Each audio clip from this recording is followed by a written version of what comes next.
Tim Lake is the only son. His father James is a retired lecturer. His mother is Mary, and his sister is Kit Kat. Tim says he comes from a not-so-typical family setting. On New Year's Eve, his family organizes their usual party. During the countdown to the new year, his friend Polly expects him to kiss her, but he doesn't. The party ends and he goes to bed. The following day, his father wakes him up. He's clocking 21 that day. His father tells him that their family has a secret and may feel weird to be at first. His father tells him that their family has the power to go back in time. Tim doesn't believe this.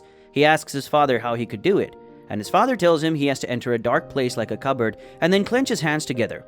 He should think of that place and the time he wants to get to, and he would get there. Tim gives it a trial immediately, enters into his cupboard, thinks about the New Year's Eve with Polly, then jumps back in time. He goes back to that scene and kisses Polly. He returns to his father and asks him what the power could be used for.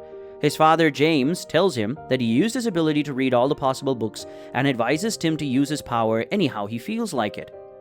Tim suggests using the power to make money, but his father advises him otherwise, saying his grandfather's life was miserable because he used the power of money. Tim decides to use his power to find love. That summer, Charlotte, the cousin of Tim's sister's boyfriend, comes to their house for summer. Tim likes Charlotte and plans to use the summer to get closer to Charlotte.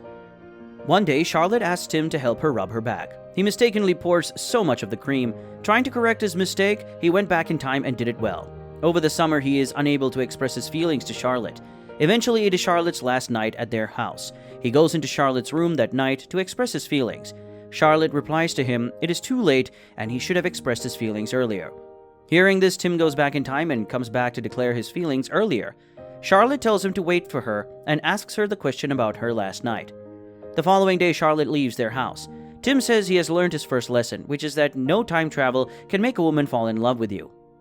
Tim is also to leave his family the next day for London. He's going in search of a promised future and love. He bids his family goodbye.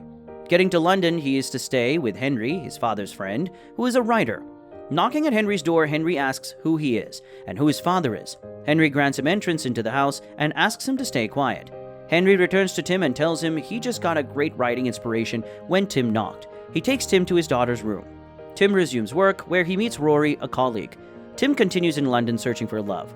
For about 6 months, he didn't find love, and he was lonely with Henry, who spends his time writing his new play. One night, Tim visits a Dans Le Noir restaurant where he flirts in the dark with Mary. Coming out of the restaurant, he collects Mary's number and walks back home happily. Union gets home. He meets Henry in a low position. Henry says the lead actor in his new play forgot all his lines, and the viewers had to stay about 30 minutes without any words for the actor. He says his play would go down in history as the worst play ever. Tim wants to change the fate of Henry's play, so he goes back in time before the show. He meets a man who he thinks is the lead actor and asks the man to reread his lines. As the play starts, it turns out the man he met was not the lead actor. The lead actor eventually forgets his lines again. Tim goes back in time again. He writes the lines on a board and shows the lead actor from afar. Henry's drama becomes a huge success. Unfortunately for Tim, the event of visiting the restaurant and taking Mary's number no longer occurred.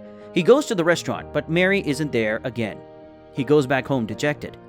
Henry shows Tim the newspapers that wrote about his drama in the news. Tim sees an exhibition of Kate Moss and remembers that Mary is a fan of Kate Moss. He goes to the exhibition and stays there every week. A week later, he meets his sister Kit Kat at the exhibition. While they both talk, Mary walks in. He approaches Mary, but Mary doesn't know him. Mary asks him to leave. Kit Kat advises him to go back to Mary. He comes again. This time, Mary is with her friend. Tim tells them he is lonely and needs to walk through the center with them. The girls accept him. During their lunch together, he asks Mary if she has a boyfriend, and Mary replies affirmatively. The boyfriend arrives. Tim asks for information about how they met and where they met, since Mary met the boy about a week ago. Tim travels back to the party Mary met her boyfriend. He meets with Mary before the guy arrives and gets closer to Mary, using the exact phrase Mary told him about Kate Moss. He asks Mary to follow him to a restaurant where they eat and play. Leaving the restaurant, Mary asks him to walk her to her car. After walking a long way, Mary tells him her vehicle is at home, so they walk to Mary's house and have sex. The sex is Tim's first sex. To enjoy it better, he goes back in time about twice again and has sex with her. They start dating and he packs his load to live with Mary. One day, Mary's parents visit. He mistakenly talks about oral sex and has to go back in time to change his words. That night, he asks Mary to follow him to the theater, but Mary refuses to follow him. She tells him to take another person. He takes Ross to the theater, where he coincidentally meets Charlotte again. He goes to her and she introduces him to Tina, who she calls her girlfriend. Tim misinterprets girlfriend to mean that Charlotte is gay. He realizes he is wrong, so he goes back in time to change his words. Coming back, Charlotte says that they are gay, and he goes back in time again to correct his remarks. Eventually, he can relate to Charlotte, and they go out on a date. During the date, Charlotte says she wishes she had spent that summer well. She says if she could go back in time, she would have told him yes. Charlotte asks him to see her off home. She invites him inside, but he refuses to enter since he no longer is interested in her. He runs home immediately and proposes to marry Mary. Mary accepts his proposal, and he takes Mary home. Getting home, Mary is welcomed by everyone in the family.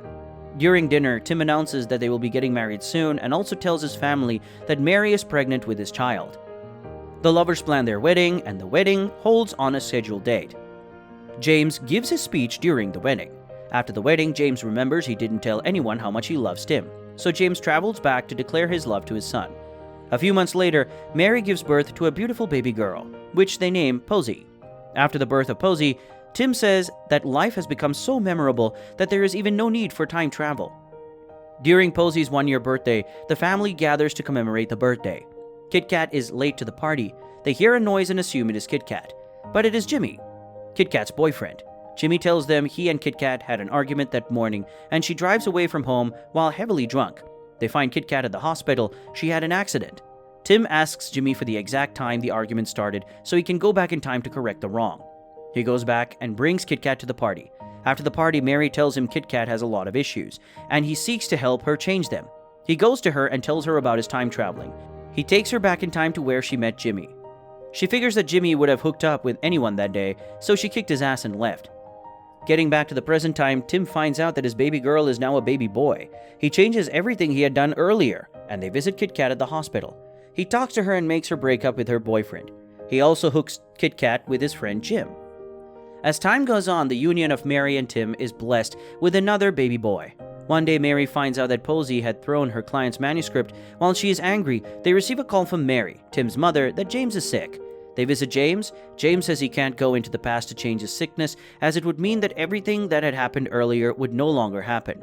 He says he has one more vital secret to tell Tim. The first is for Tim to make his life memorable, just like every other human. Then the second is for him to live every day twice, so the second time he can be unique and happy compared to the first.